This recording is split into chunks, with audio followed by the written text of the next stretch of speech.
It's time for the show that engages with people of the combat sports world.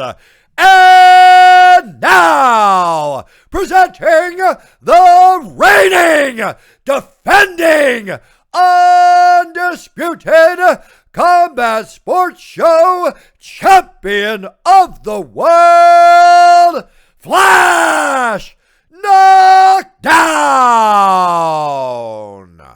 Thank you for joining me on a new and 8th episode of Flash Knockdown, the show that engages with people of the combat sports world. I'm pleased to welcome my guest and representing MMA top 15 UK and Ireland flyweights, Sheldon, the Salford Lion, Ryan. Welcome to the show, Sheldon. Hi, how are you doing? You all right? Very, very well. So what did you make of that fighting nickname that I've just bestowed on you? Oh, I don't know. Well, this will be the first time like the lads will not hear it from the gym because I've not been in with them. Yeah? So we'll see what they say. We'll see what they say. Okay, and then depending on what they say, is that something that you would consider maybe taking into your next fight? Definitely. It's up to the team and the coaches, so it's up to them. All right, well, make sure you keep me posted. Is that a promise? Yeah, we'll do. Yeah, we'll do. You'll find out. Don't worry about that. Lovely, lovely. And any news on your next fight, Sheldon, or not yet? Not yet, no, just because of what's going on. Put my name forward for a few things, but we'll have to wait and see. It's too early yet. Sure, I bet you're chomping at the bit. Yeah, I'm desperate to go now. It's been the longest layoff I've had since I've started, so looking forward to getting back in there.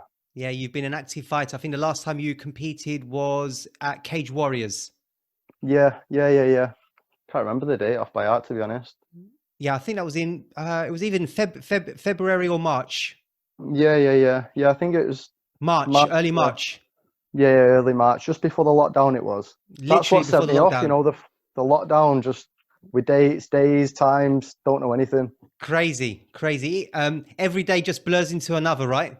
Yeah. Back at work now though, so it's getting a little bit more normal.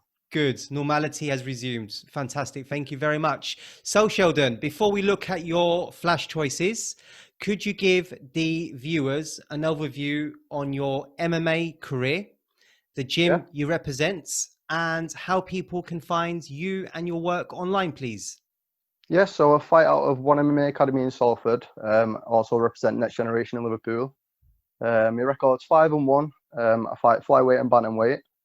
The shows I've been on are some of the top ones in the Northwest.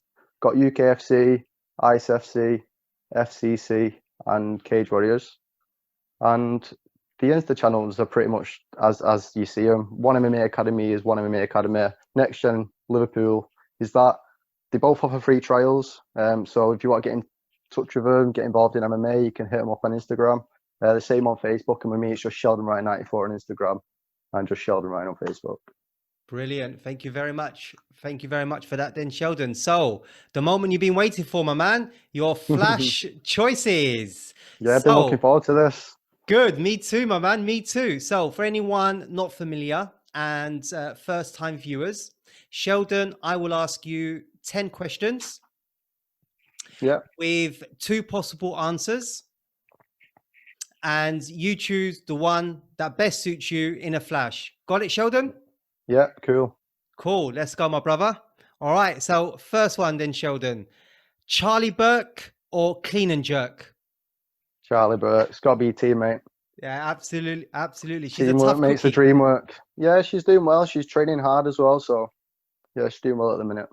Good. I know she is. AJ Bell Stadium or AJ Anthony Joshua? It's got to be Anthony Joshua on it over a stadium. Yeah, it's got to be. But the stadium's a local stadium. Yeah, kind of. It's Salford Reds, but they used to be in Salford. Now they've kind of gone to a bit like Earl and Eccles. So it's it's a bit like not really in Salford anymore. Okay, fair enough. Yeah. You're very loyal, aren't you? Yeah, definitely.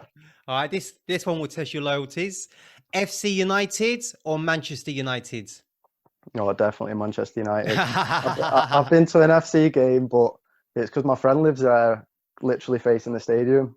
So I used to go there, have a drink and watch the games. And I went and watched the Salford game. Proper Uh, football. so, yeah, they played Salford City, and I think it was League Two a What few was the years score? back. And I think it was FC United 2-1. Yeah, I was studying the FC United end, and I felt like a traitor. I was like, what am I doing? Just a day out, though. I'm a Day United out, good fan. day out. A lovely Yeah, day. yeah. Randy Couture or Randy on Boyle? Got Randy and Boyle, gotta be. Yeah, teammates all the way. He's one that's transitioned from Muay Thai to MMA, hasn't he? Yeah, he's starting. He's looking really good. Yeah, he's doing really well. He won a few belts at in Muay Thai. Yeah, he did. So it's a bit of a transition, coming over from one sport to another. So, but he's finding his feet. He's fought two tough guys, done really well. And like Charlie, training really hard and improving fast. Yeah, he is. He is. Dr. Dre or Snoop Dogg? Ooh, it's got to be Snoop Dogg, hasn't it? It's got to be Snoop Dogg. Lovely. That's after your pad man, Dre Dean. I know, that's why I thought I'd picking Dr. Dre because I know he'll have something to say about that. But Who does he prefer? He prefers Dr. Dre over Snoop Dogg? yeah, just because of namesake, really. But Snoop Dogg's a man. You see him on the UFC He and that, is. he's funny, man. Yeah, when he was calling out Khabib's Sugar fights. Show. Oh, yeah, yeah. Well, I seen the one on the Sugar Show, when they did the Contender Series. Oh, yeah, yeah. Sean O'Malley. Yeah, when Sean O'Malley knocked that guy out. 3-piece dinner with biscuits. O'Malley! O'Malley! O'Malley! O'Malley! Oh, man. hilarious. Wow. That was devastating. That was devastating. Wow. Spinning back fist or spinning wheel kick? Spinning back fist. Yeah, all day. I've seen you throw a couple of them. I think the first time was against Scott Johnson, and then Yeah. most recently against Lewis Morcel. Yeah.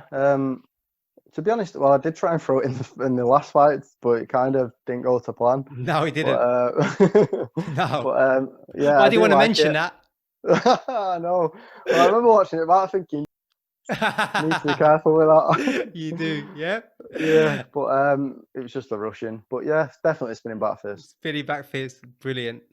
Frank Mir or Frank Stapleton? Frank Mir. Yeah, Frank Mir. He Yeah, came to your Yeah, gym, he right? came.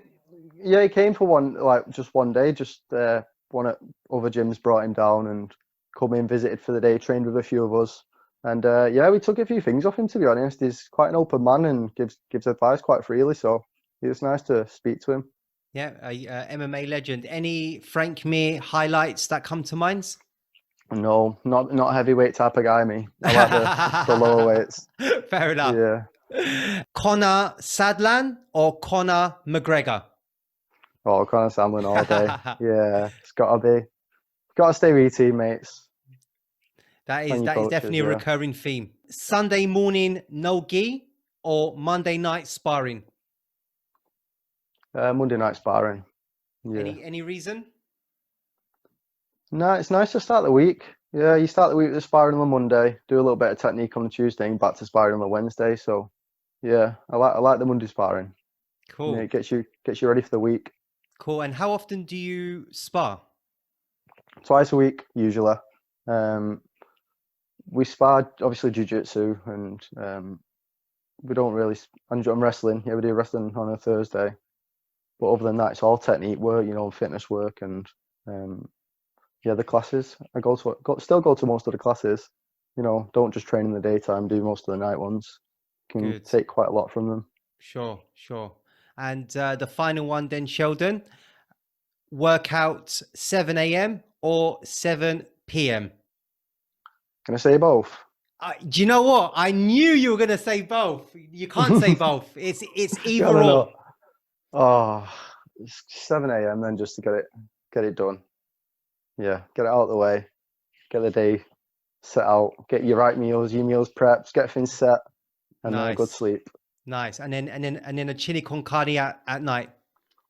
Yeah, that's definitely the tea. Yeah, get some carbs down you at night time. Build up for the morning. Anyone watching down south, tea means dinner. Yeah. And if you're watching up north, dinner is lunchtime. Yeah. It's just I know. completely backwards. Another world. I didn't even think about the accent, to be honest, till you mentioned that then. Yeah. Yeah. All right. So how did you find that then, Sheldon? Yeah, it was good. Yeah. Yeah. Enjoyed it. Yeah, it's a nice Brilliant. little start to the show. It is just nice little icebreaker. Yeah, definitely. Perfect. Thank you very much. Okay, so let's flash back then, Sheldon. And if you could share with us your first recollection of martial arts. So I think it was about 11. My granddad took me to a taekwondo gym in Manchester. I think it was called Manchester Sports Taekwondo at the time.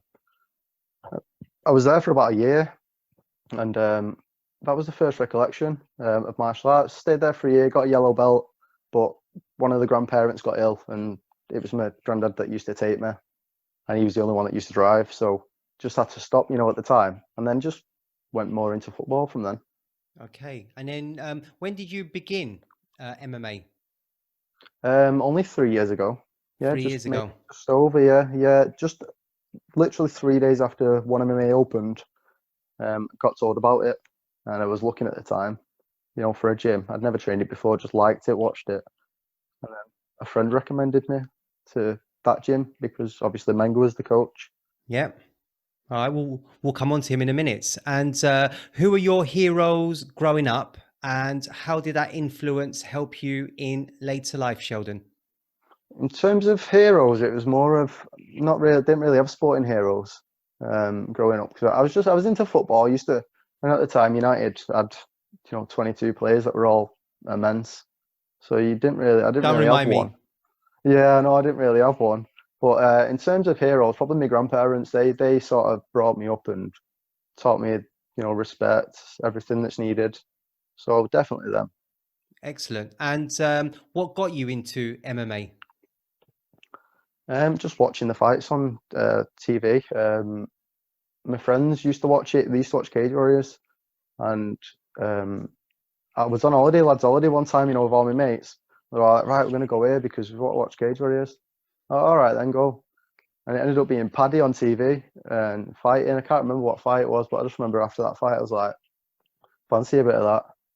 I like that. So, yeah. So then I just started looking around. And One MMA wasn't open when I was looking. And then luckily enough, I just got steered there in the right direction off one of my mates who knew about MMA a lot more than I did at the time. Okay. And how would you say martial arts has positively impacted and even changed your life, Sheldon? It just humbles you. You go in the gym every day and you go in and get tapped by a 60-year-old that, this black belt 60-year-old that can just choke you to death in 3 seconds. So, yeah, it's quite humbling. And then you get girls coming in and you should see how some of them go. Wow. And you just realise what people are capable of, and you don't get in trouble outside of MMA once you do MMA. You just stay away from it. You're not really bothered about it. It's true. I agree with that. I would agree.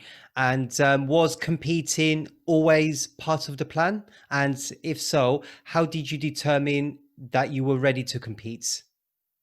No, there wasn't really ever a plan to compete, to be honest. I used to play football, and then it was pretty much the season finished. And I needed something else to do because I had too much energy at night when I was trying to go to bed.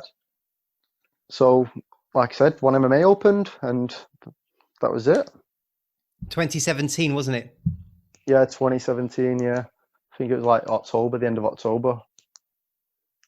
Amazing. And so talking about One MMA Academy, your head coach, Pietro Menga, how good is it having someone like him with his know-how, the fact that he's dedicated his life to martial arts, also competed at both flyweight and bantamweight in your corner?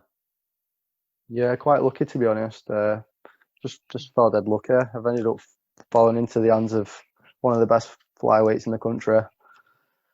And the way he understands the sport is just, I'm still not there anyway, put it that way. I don't think I will be for another 10 years. When you've been doing it since you was a kid, and training at all the gyms he has and all the knowledge he's picked up over the years. You know, he went 13-0. So to Yeah, do that, 13 man, and 0. to do that's just silly. Yeah. Crazy. And I remember when he got his 13th win in Bellator. Yeah, I That, know. I that remember that. knockout. My goodness me. Do you know what? We all bought him a present in the gym for his birthday. Now you've said that. And we got his gloves framed for him, you know, with a picture of the knockout. Yeah, Yeah, so that's up in the gym now. I you're forgot about that kidding. till you mentioned. No, so we got him that for I think it was the gym's first birthday. Wow. Yeah, That is a classy present. yeah, it was nice. Everyone chipped in the gym and we got it all framed. Nice. And have you framed your gloves against Jenks? Nah, no, still using them. You're still using them for real? Yeah, yeah, definitely. I like my old gear, you know, my training gear. Yeah, Yeah, I they feel like they it. feel worn in, don't they? Yeah, yeah. Like when I had to fight on cage warriors in the new gloves, I had people in the back was standing all over him trying to loosen them up. Ha ha ha ha ha ha ha. Lovely. How would you describe your fighting style for anyone that hasn't yet seen you compete, Sheldon? I'd say it's more MMA to be honest. We don't really at One MMA. It's more we're teaching MMA. You know, it's like a new generation of training. Like so, Menga had to go through learning how to do Thai at a Thai gym, practicing wrestling at a wrestling gym. You know what I mean? Had to travel all over. We're lucky that he's got the knowledge of everything. Plus, we've got extra coaches that come in. So I'd say we build more of an MMA style to suit all styles. You know what I mean? So there's no All weaknesses. rounder. Yeah, yeah, all round MMA style, definitely. Yeah, as you say, like the modern MMA fighter. Yeah, definitely. The modern MMA fighter. MMA's evolved loads over the past like 10 years. And is there anyone you model your game on, Sheldon? Not really because I've not watched it all my life. You know MMA. So I've not really. I've been a football guy. I used to go to United games all the time, and play a lot of football. Do football like 4 times a week. So no, not really. But I do like taking things off fighters, and like when you're watching the UFC or Cage Warriors and you see someone do something, go and try it, and then after you try it, you know if it fits your game, or you know if it feels right for you, and if you feel it in certain moments and not. So yeah, it's nice to watch all the pros and just pick stuff off them because they're the ones doing it. You know what I mean? So Yeah. And is there anyone that you admire at the moment? Any favorite fighters? at the minute, I don't know. I'd probably say Figueiredo. He looks all right. I like him. I do. I like him. I know Masvidal's exciting and he's a fan favorite, but what Figueiredo did to Benavidez the other day was, it was class, man. Yeah, it My was God, class. three knockdowns in I in the know. first round, and then that rear naked Killed him. choke. Wow. Killed Yeah. him. Yeah. Yeah. Killed him. I agree with that. Yep. Yeah. That was clinical. Yeah. Definitely. Definitely. And But yeah, fan favorite's definitely Masvidal. Masvidal. Yeah. Yeah. Yeah, Yeah. at the minute. Yeah. Was you disappointed with the performance against Usman? Kind of expected it. Yeah. Yeah. If cutting 20 pounds, did he say? And 20 pounds. That's yeah. correct. Yeah. In So 6 days. yeah, it's a lot in it. And then all the media he did, what should have took it out of him, and then the flying, the traveling. And I think you had to stop at separate places to get there as well because it's so far Yeah. away. So Italy. yeah, it would have been a lot. It would have been against Usman. You know what his game is. He's going to come in. He's going to grab your legs. He's going to pull you down and just try and hold you on. Then foot stomps. Yeah, I've seen yeah, you throw some foot stumps against Lewis yeah, Morcel. yeah. Not 60 though. No, yeah. I think it was like 1 or 2. Yeah, 1 or 2 just to soften them up. But 60 is a bit like bloody hell. Yeah, Crazy, it's crazy, taking liberties. proper. And any advice you would give to someone preparing for their first amateur fight? Just enjoy it. Yeah, just enjoy it. Don't put too much stress on yourself. It don't matter if you win or lose, because it really doesn't. It's only amateur. Just enjoy it. Just go out there with a smile on your face. Just enjoy this. Just everything about it. The camaraderie. To the weigh-ins, to everything. You get to see it all for the first time. All the backstage. See all the pros that are fighting on the card as well. So it's a good experience. Just enjoy every minute of it. Nice. Okay, so then on to your first amateur fights Yeah. against Tom Moorkill at UKFC 7. who was also a fellow debutee. It was a very competitive and well-matched fight. What did you make of your first opponent, Sheldon? Yeah, I thought he was good, you know. Very scrambler. I think he was a bit nervous. Like, obviously, I was a little bit nervous anyway, but I think he was a little bit more nervous than I was. I think that's why I won. Controlled a little bit more, you know, and settled. But it was a tough fight. I remember finishing the second round and having the adrenaline dump for the first time. Oh my God. I remember thinking, right, got to push now. Got to make sure I get this win. Can't be, you know. And plus the style he had then was just crazy because I'd only been training like, I think 15 months. And like, you know, it was just, yeah, first proper taste of fighting because can't really take much of the taekwondo into the MMA. You can obviously, the kicks are different, you know, you can add taekwondo kicks, but the MMA kicks that we get taught are different. So yeah, it was a tough fight. It was a well-matched fight. Very well matched fight. And in that particular matchup, I think that's the only time I can remember you showing any kind of fatigue, which is obviously completely understandable given it was your first fight. I guess you went away and did a lot of work on your conditioning. Yeah, we did more work on the conditioning, but in my first year, I was pretty much in the gym 2 hours every night. You know, I was just smashing it, and that's why I felt like I improved, you know, quick. Because I got kept in the fundamental classes longer than everyone. I remember stressing like to Mengo. I was like, why am I not in this sparring class yet? Oh, it was mad. But yeah, I was moaning at Mengo, and then after it, I'm like, oh, thank God, you know, he was telling me to shut up and get on with it because the fundamental classes are important. Very.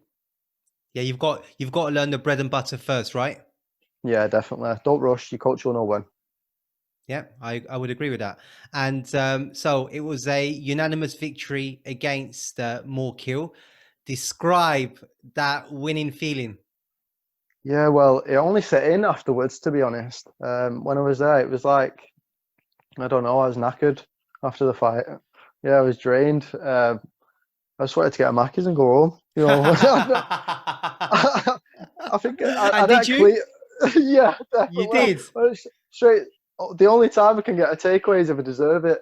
So, you know, I deserved that. So, and the worst thing about it was I went and got 2 double cheeseburgers, chicken nuggets, chips, everything. Mate, Lovely. I didn't even finish a cheeseburger. My stomach was shrunk that much through the weight cut.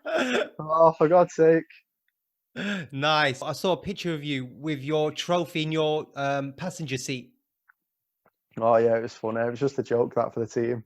Yeah. Taking my mate out. Just the first taking win, your mate. wasn't That's it. That was the caption. Yeah. Taking my mate out. Nice one. Yeah. Nice. So on to your second fight against follower of this show and all-round top bloke, Tom Peel. Hi, Tom. At ICFC 20 in Earlham. First of all, a great night of amateur fights. Despite Tom losing his debut fight, he competes out of a very legit gym with the likes of Gavin Hughes in his corner, who currently competes at Bellator. What's the game plan when you're giving away so much reach advantage? To be honest, I didn't know he was that big going into the fight. I knew he was big, but I didn't realise he was, you know, as big as he was until I tried high crotching him when he was stuck touching the floor. All right, then a trip it is then, you know, one of them. Yeah, so I didn't realise how big he was until we got in there. And I remember Pete saying to me afterwards, he's massive in one. I was like, you're telling me he's bigger than the ref? I mean, how the hell do you make bantamweights? Oh, God knows. Honestly, he was heavy as well. I remember because I'm quite strong, I think, you know, and I throw a few big guys about, you know, but him. Yeah, his takedown defense was amazing. Yeah, his size contributed to that. Right. Yeah, definitely. Right. Okay. That's interesting. Yeah, because you tried to take him down quite a few times. I mean, obviously you did, but there was a number of times where he stuffed your takedown. Yeah, it was the size. And he felt heavy, man. Yeah, he felt heavy compared to, like, I don't know. He just felt heavy, you know, for bantamweight. Obviously, he's refueled and put the weight on the day after. But I'm guessing it was a bit of a big cut for him. But it was a good fight in the end. It was good experience that I needed. You know, you need to fight someone big because you might end up fighting someone big in the pro ranks. You never know. Yeah, agreed. So yeah, I mean, in that particular fight, you managed to control. You know, it was very close, but you managed to control the fight in terms of where it went. What were the key takeaways for you? Well, it was the movement drills we did before the fight. You know, to set up the game plan. Yeah, so that's what I took away from it. The movement. I felt my movement improved after that fight. Before every camp, you have sort of an aspect. You know, where you have a few, but you have main aspects that you work on. And movement was one of them for that fight. And like adding a few more feints and stuff. So yeah, it was good experience fighting someone that big because they had to get in his pocket just to even get near him. Like Yeah, if I was him, I would have just jabbed me all night. I was just yeah. in letting that jab hand go. Well, he threw a couple of teeps, but you managed to Yeah, catch yeah. it. Well, I was training with my Thai coach a lot at that time, and he just loves to teep. And obviously, after a bit, you start getting good at catching them because you don't want to get teeped every 2 minutes. No. So yeah, before that fight, I was getting teeped up in training anyway. So I felt confident catching him. He was big as well. Yeah. Yeah. And would you be surprised to hear that he actually broke one of his bones in his forearm during the fight, but he only felt it as he was walking out the cage, taking off his gloves? Right. I knew he injured himself because I seen him on the way out. I thought it was his wrist. He might have thought it was his wrist at the time. But yeah, I don't know. Like you said, must have been the hammer fists. Yeah, it was Must a have hammer been, 'cause, fist in the third round. Yeah. That's It's what he always, said. yeah, it's that war food. My nana was feeding me strong bones in Absolutely. Salford. You've got a tough head. Yeah, yeah, all that war food, then tater ashes. Ha ha ha ha ha. They make you strong up north, don't they? Yeah, yeah, it's the food, man. It's the food. And the weather. And the weather. Yes, as they say, it always rains up north. Yeah, always, man. We had a beautiful lockdown, but since we've been let back out, it's terrible. It's terrible. And have you ever suffered a serious injury either during a fight or in training? Just not really serious, to be honest. Broke a couple of floating ribs in training, in jiu-jitsu. But it was just 6 to 8 weeks. 2 weeks had to be taken off because, honest to God, pain is just, oh, I wouldn't wish it on anyone. But after 2 weeks, just started doing boxing for 4 weeks, you know, just to keep at it. Yeah, I was just doing boxing every night because I didn't want to stop, you know, because you end up, every day you don't do 1%, you fall back a percentage. So it's, yeah, just keep at it. On to your third bout against Scott Johnson. And another tough opponent, an opponent that trains out of a very high level gym, Aspire in Liverpool. And he's the current AFC amateur flyweight champion, who at the time was preparing for his sixth fight. What did you know about Scott and what was the game plan? Just knew that he was a wrestler, to be honest. He'd been wrestling for a while. I'd seen a few fights just because I think we was on one of the same shows. So I think I'd seen a fight already. But yeah, I knew he was predominantly a wrestler, but he's a good fighter. He's a good fighter, man. Even after the fight, I thought that, you know, do you know what, he's a good fighter. Him, like, maybe just froze a little bit, you know, in there. In certain moments. Yeah, so that's what sort of got me the win, I'd say, with, you know, the hammer fist and more activity. So I'd say that's what got the win in the end. Okay, and I believe you found out about that fight when you was on holiday in Amsterdam. Yeah, I did. To be honest, honest to God, I was in the airport. I think I was eating a Burger King, sat down, charging our phones, waiting for the plane. How far were you into that Burger King? Oh, I was definitely sat down eating it. But I was sat next to him, mate. I was like, oh, I already had an idea that I was going to be fighting, but because Menga had said something like, oh, I put you forward for this and this. So I was like, sound, just let us know. And then obviously you just get a Instagram notification like everyone else. Yeah. Yeah, you're fighting, sweet. You're fighting. Yeah. And that was the first time you were in the red corner. Any extra pressure being the favourite to win? No, it's just a fight. Don't matter. Yeah, it don't matter what tape you got on. If you knock him out, it don't matter, does it? If you beat him, it don't matter. Yeah, whatever your method of victory, win.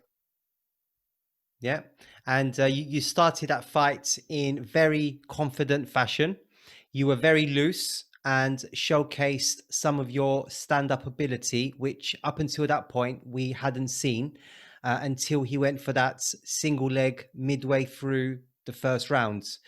Despite that, you reacted well and finished the round on top. How satisfied were you with your performance in that round? Well, yeah, it was nice to feel his wrestling, to be honest. I knew my stand-up was better than his, so I knew that I was gonna have to, put that on him. But Menga did want me to take him down, and he had a go at me after the fight for not listening to him, and that was the first and last time I didn't listen to him. But he wanted the takedown in the third round. But he was saying it all the way through, but the stand-up was working. I overturned the first round, but after I felt his wrestling in the first round, I kind of thought, I was the better wrestler. I was the better fighter. I was for some reason I was expecting, more, just because of the wrestling that he's done. Okay.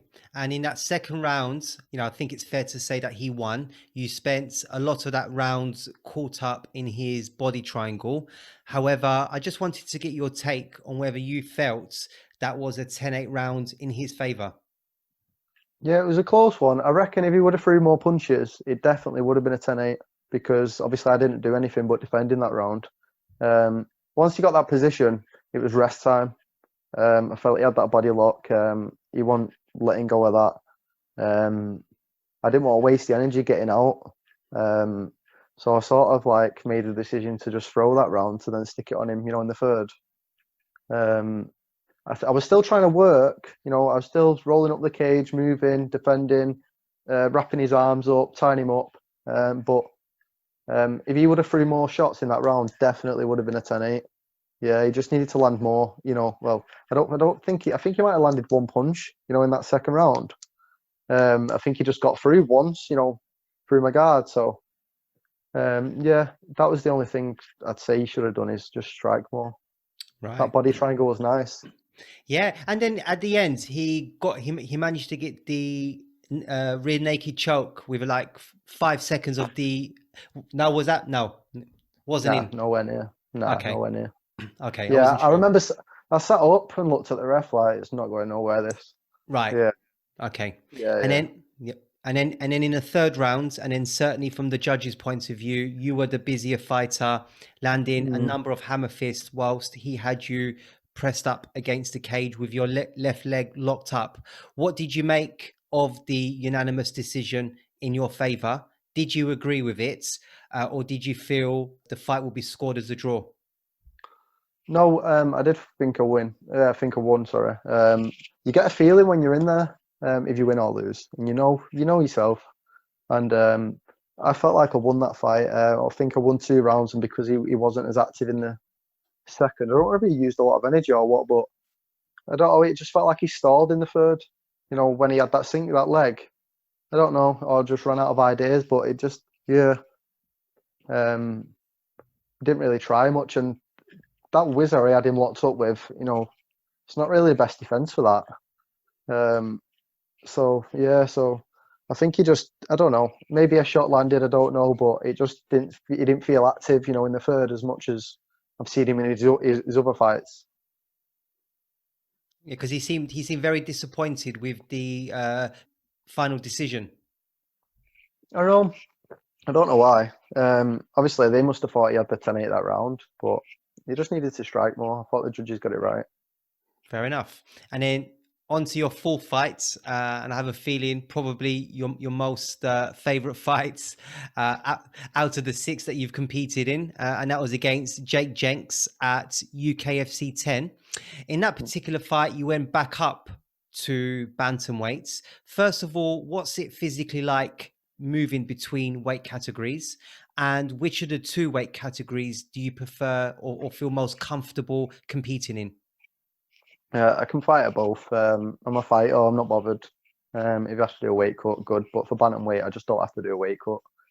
So flyweight, I have to do a weight cut. But again, it's not a hard weight cut. So when you wear a Masvidal and that cutting 20 pounds, I'm doing 5, 6. You know what I mean? So yeah, it's not really that much compared to what other guys are doing. Sure. And do you have a preference? No, Pete sees me future in flyweight, but the bantamweight fights are just an option. I see. Yeah, if they come up, we'll take them. Yeah, I don't mind. Right. So do you feel that your power carries through more in the flyweights?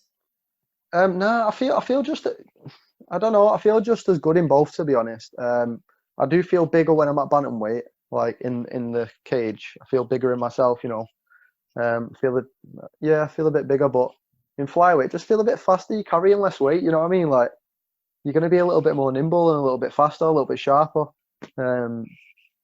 Still sharp at bantamweight, but it's just not the same because you're not having to cut all that weight, and you end up very slim, 57, you know what I mean? So end up like 61, 62 the day after, and so yeah, it's not too bad. Right. And either or. Yeah, okay, either or. I mean, I'm hearing like Cody Garbrandt, he's going to go down to flyweights.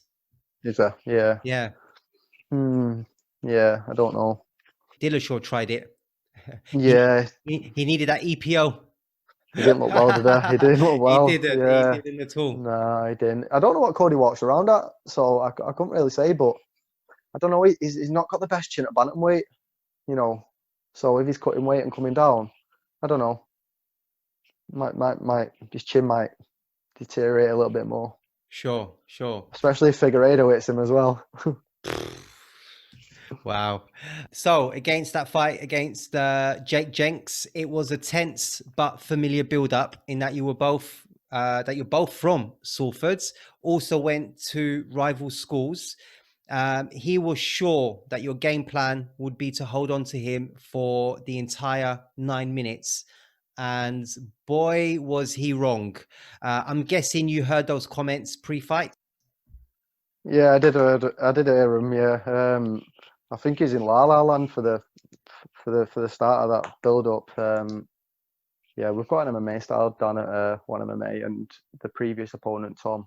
We just had to go in there with that style. It was the plan that we picked. So people started thinking I was a wrestler.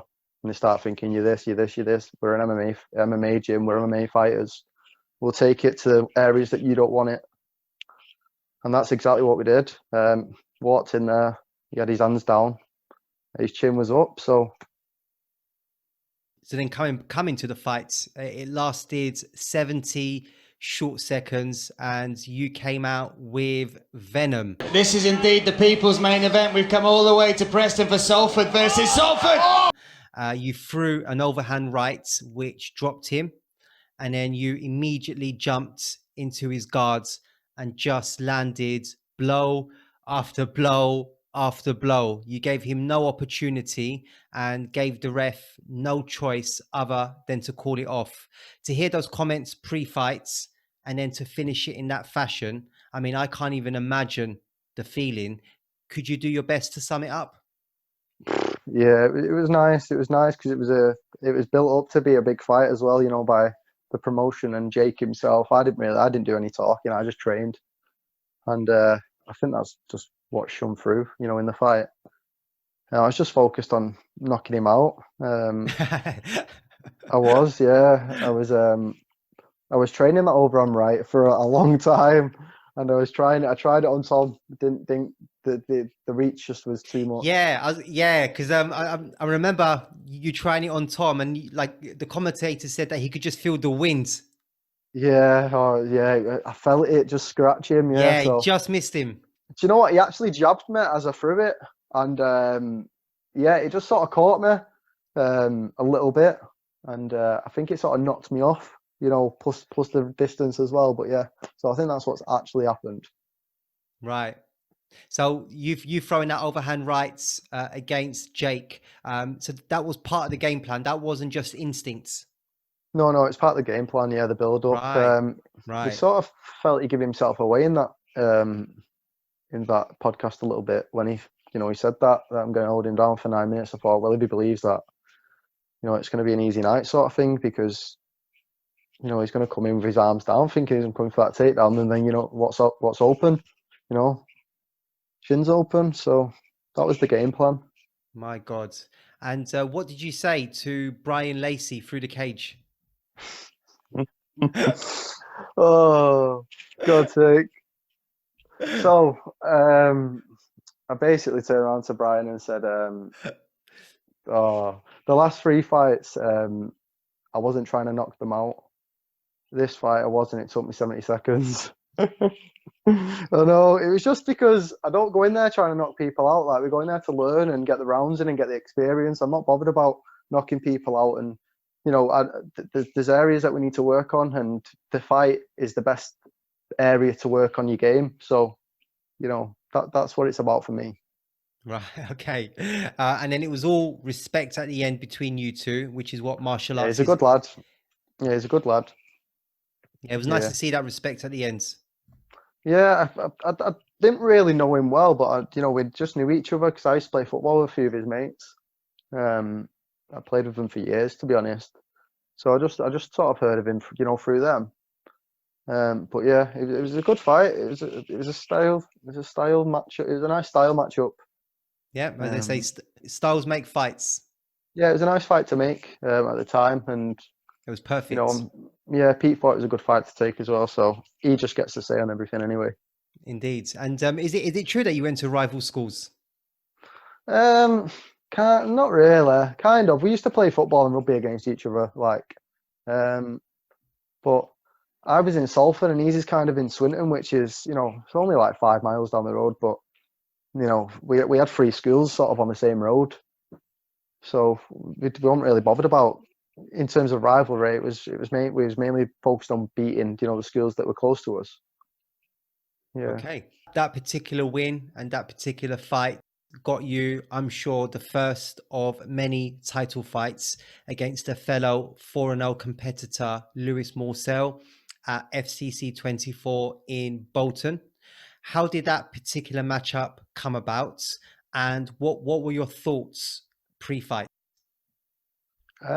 I can't remember. I think UKFC wanted to offer me I don't think it was a title fight. I think they just offered me a fight, and I think FCC just said that we've got a title fight for Sheldon if you want to take it. So Wenger Okay. just obviously, yeah. Easy So decision. I think Wenger, yeah. So that's all it was, because UKFC even posted saying, like, deserves a title shot sort of thing. So I was kind of expecting it, but in the flyweight division at the time, it was like one of the guys who runs the show, one of his fighters had the belt, and I think they weren't sure what they were doing and whatever. So ended up missing out on that one. But yeah, it was great to fight for FCC. Top promotion, top show. Yeah, it really was. What was the confusion, if you don't mind me asking, pre-fight with the weight limits? Just we just got confused. Literally, was it? We thought the weight was done. We just didn't double check. It was just a mistake, and we wasn't sure, to be honest. Going into it, what the weight had to be. So we did a little bit extra, and then it turned out we were 5 pounds. Is it 5? Yeah, I think it was 5. No, 0.5 over. Yeah. So just literally went back in the sauna for a couple of minutes, and Just had him dropped take off. him down with me. Yeah, I had him take him down with me. Mid-dray, wrapped up in a towel for a couple of minutes, and then just did the scales, and it was on, so it was right. Good. We know we can make that weight. I just didn't, we wasn't 100% sure, so we didn't want to. We should have gone over more than we did, but yeah, it's happened now and got there. Yeah, it's all part of the learning experience. Good experience, definitely. Yeah. And then up until that unfortunate moment at the end of the 3rd round, whilst he was still in it, you would have been 3-0 up on the judges' scorecards. How did you feel the fight was going? Yeah, it was going to plan, to be honest. Yeah. It was going to plan. I felt him tiring as well in the 3rd. And the plan was to maybe finish him in the 4th or the 5th. I thought it would have come because he wasn't very active at the time, and he didn't throw much in terms of the stand-up. He was just throwing like sort of rangy, sort of long shots, like sort of with no sort of thought about them. So I thought sort of it was going to plan. It was come fair. Felt like I was, breathing well. Didn't feel nervous. It was cool. But then that's the things that can happen in MMA. It's just one of them things. It's do you know what? It's one of the best things that can happen to you, though, because it just highlights areas that you need to improve straight away. And that's what the fight's for. Like, you go in there to learn. Even if you lose, there's areas that you spot on the videos afterwards. Like, right, I need to work on that. My coach, he said to me straight after that fight, right, this is what you need to work on, blah, blah, blah. And we got back on it the next morning, and that was it. Wow, literally the next day. Yeah, me and Dre got in the next day, watched the fight back.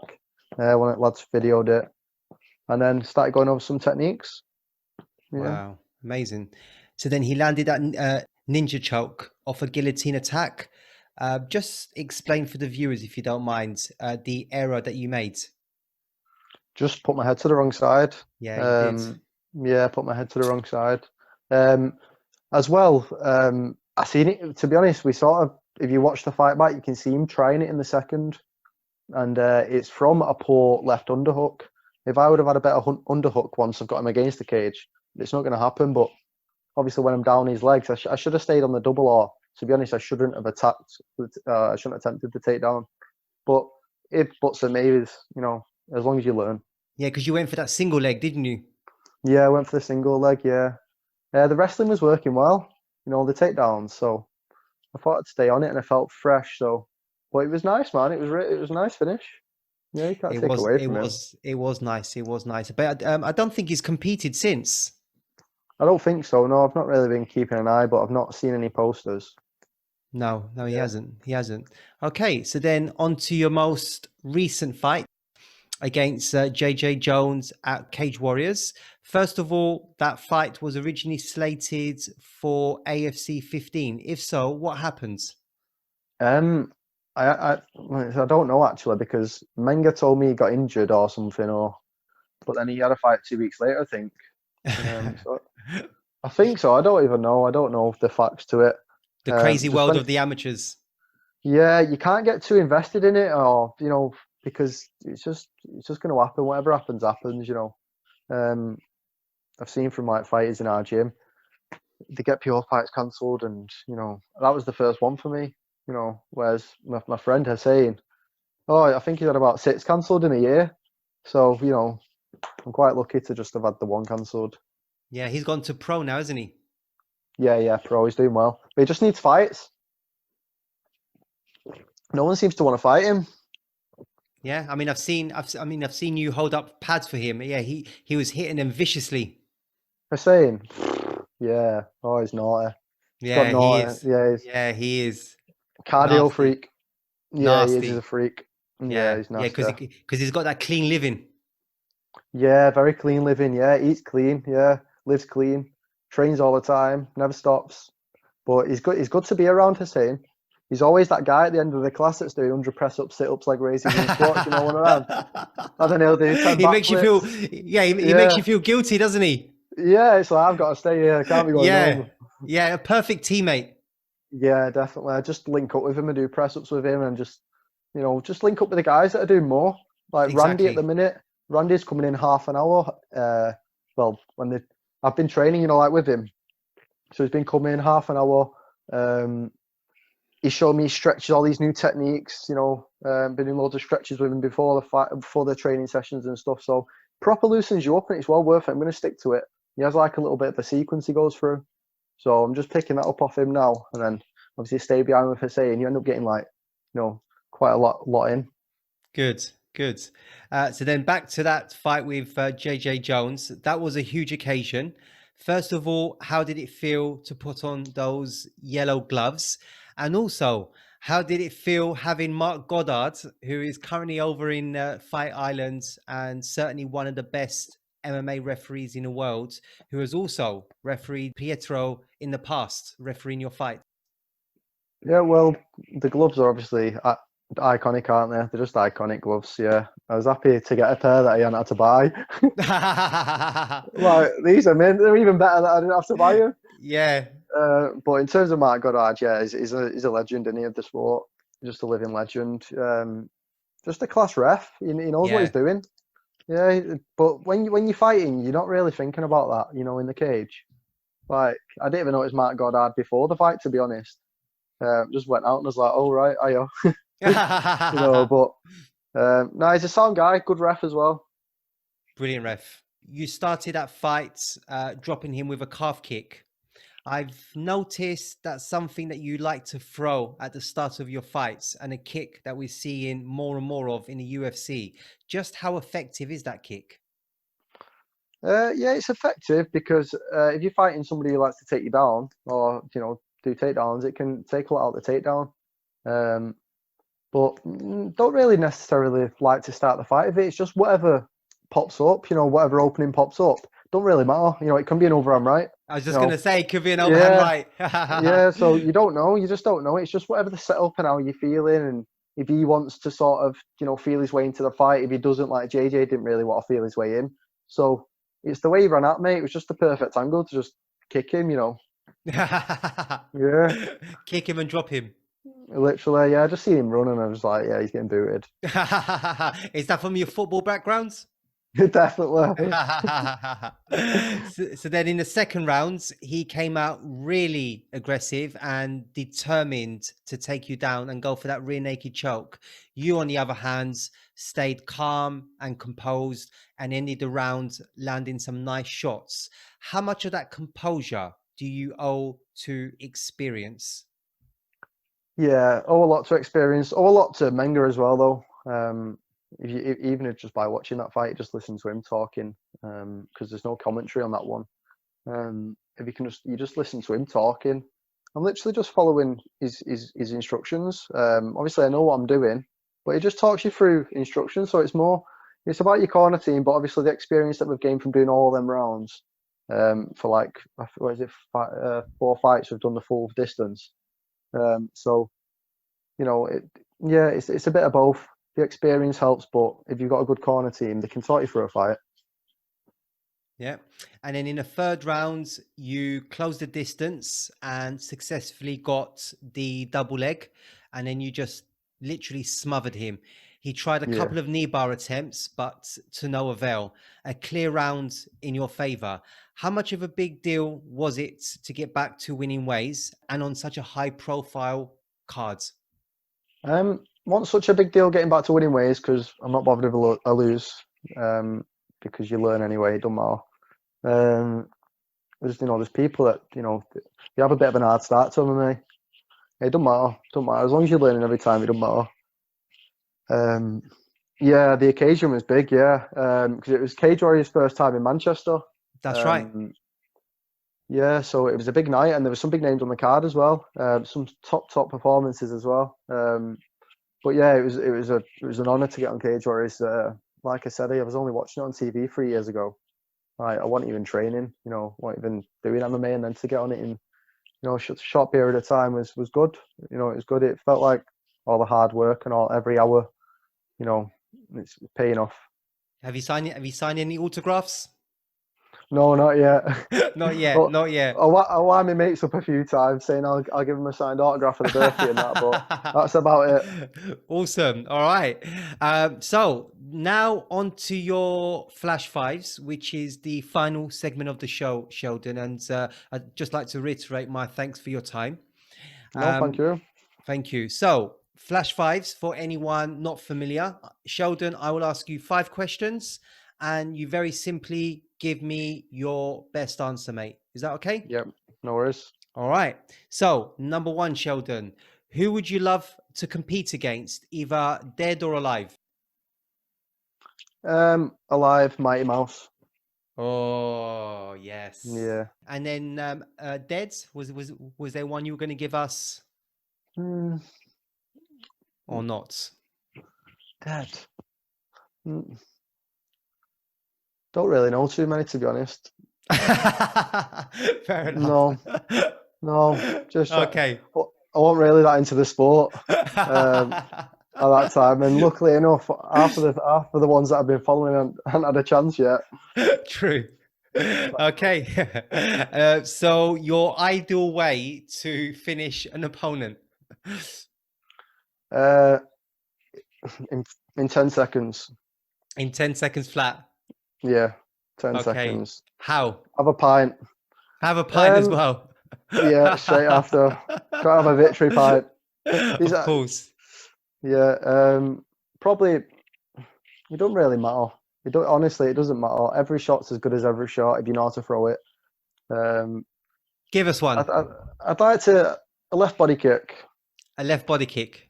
Okay. Yeah, I like them. I like them. Okay. I've been dropped a few times early on in the sparring sessions off like a few of the coaches, and when first starting, and it's just a nice one to to feel, early on. Yep. Okay. Yeah, nice. Nice one. And then the best combat sports fight you've seen. I'd probably say Bisping and Anderson Silva.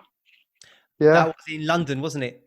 yeah, it was in London, and that was a top fight. That, yeah, it was just a mix of emotions, during the fight as well. Because I wanted Bisping to win, because he's from Manchester, obviously, Of course. and it was going to be a tough fight for him, because Anderson Silva then was ripping everyone's head off, but Bisping, wow, to get dropped. Was it the third, and then he come back in the fourth. Yeah. So yeah, that's definitely the best fight. How Just 'cause of did the way he- he come back? Yeah, I was gonna say, how did he survive that? It's mad, innit? He come back against Anderson Silva. It's just you imagine the odds for that. I believe his next fight after Anderson Silva was against Luke Rockhold Was it? Yeah, for the belt. for the Right, belt. yeah. 'Cause I Yeah. remember there's one in Manchester. I think that was after that. Yeah. He fought Luke Rockhold, didn't he? He levered Luke. Oh, a nice fight. He went in too confident, didn't Who did? Oh, Luke Rockhold. he? Yeah. He admitted it at the end that he was just super, because obviously that was their second fight. You could see it though. It was just like it's like a show rather than honesty. You know what I mean? It was like just playing up for the cameras here. He didn't actually believe it himself. No. No. Yeah, so Just when you mentioned about believe, I remember the press conference when Luke Rockhold was like, That's how you put yourself out there. You believe it and you achieve it. And that's what I do. I know what I'm going to do. I know that I'm better than this. Sounds like I the know worst that I'm going to self-help knock him book you've out. ever read. Conceive, believe, achieve. Shut the f*** up. that was class. What superpower would you choose to have, Sheldon? shapeshifter. Yeah, shapeshifter. Got to be a jack of all trades, aren't you? Exactly. That's a Yeah. new one. I like that. I really like that one. Gotta be, yeah. Had a chat about, definitely shapeshifter. Okay. And then finally, the best finish to a fight you've seen. Probably. I'd probably say the Bisping Silva one. It's tough to go with that, just because of I was watching it, at the time, and the emotion that was in it. It was a good fight, man. I was drawn into that fight when I was watching it. But the McGregor-Aldo fight was one as well, because no one expected that. Like, kind of Not was in like 13 seconds. no. I thought, he deserved a bit longer than that, didn't he? But Yeah, he obviously, did. kind of just put him out. So yeah, that was a shock. That was a big That's- shock. I remember I woke up for that, and I remember thinking that was a waste of time.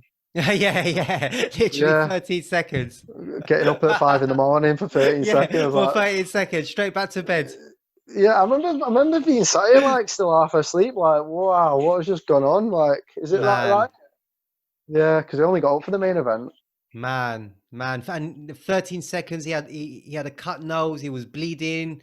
It was I like, know. wow, all of that in 13 seconds. Incredible. What a sport. Yeah, you could tell Conor had been working on it. It shows you from the videos you've seen after the fight that something he was working on for that fight, and it's just part of the plan. Yeah, it's just part of the plan, clearly, and he just executed the plan in 13 seconds. Yep, he Yeah. really did. Okay, well then that brings us to the end of the show, Sheldon. So I'd like to say once again, thank you very much for your time. How did you find that, Sheldon, and what did you make of the experience? No, it was really good, mate. I had some good questions in there, so yeah, it's nice to get on a podcast and have a chat. Yeah, it's nice to Good. be on. Good. Well, thank you very much for coming on. I really appreciate Yeah, it. no worries. I appreciate it. You're welcome, and all the very best in the future. And I hope that you carry the Salford Lion, Sheldon, the Salford Lion Ryan. Come on, you must like that. Come on, It's got a ring to it, teammates. has it? Exactly, It is, but teammates. Come on, I can't make the decision. I can't make come on, that's the number one teammates. rule, Do innit? it. Do it for Flash Knockdown. Sheldon, the Salford Lion Ryan. Come on, how are you going to get better than that? I don't think I can. I've got two first names, haven't I? Exactly, you have, because I remember in your first fight, the commentator, he was calling Ryan Sheldon. Yeah. Your mates were sending me clips of that. I bet they were. All right. Yeah, I have pure All right. means of that. Well, thank you very much again, and thank you to everyone for joining us on episode 8 of Flash Knockdown, the show that engages with people of the combat sports world. Thank you, everyone. And thank you to Sheldon. Yeah, thank you, mate. You're welcome. Thank you very much.